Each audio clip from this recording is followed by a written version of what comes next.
Bueno, si se preguntan qué estoy haciendo este video para mostrarles un experimento de los dry shampoo. El dry shampoo que yo utilizo, como todos saben, es de la marca de Monat.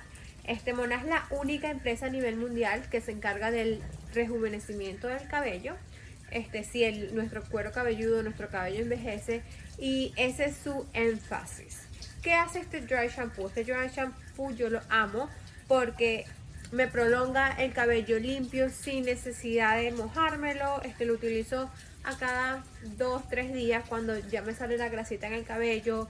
Lo puede utilizar todo tipo de personas con cabello crespo, con cabello graso, seco. Aparte te acondiciona y te da mucho más volumen. Para esas personitas que tienen el cabello súper delgado, es buenísimo.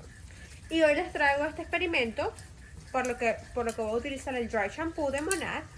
Voy a utilizar este dry shampoo que compré en la farmacia y un encendedor.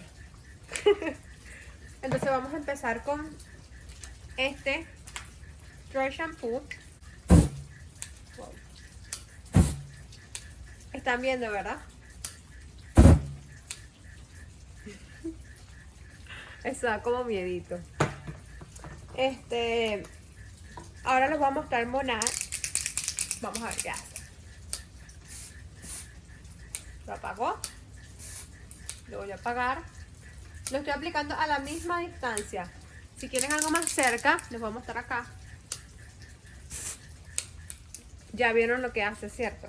Bueno, este shampoo es súper seguro para tu cabello. Te lo va a proteger. No te lo va a quemar. Y se los recomiendo muchísimo. Si tienen alguna pregunta, alguna duda, recuerda que me pueden escribir, me pueden mandar un mensaje sin pena y sin compromiso.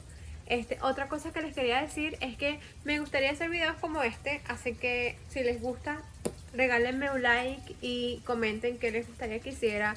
Puedo hacer más experimentos con productos, puedo hablar con mi hija, que a ella le encanta hacer videitos, puedo hacer videos con mi perrita, lo que a ustedes les guste. Así que espero que les guste este video. Chao, chao.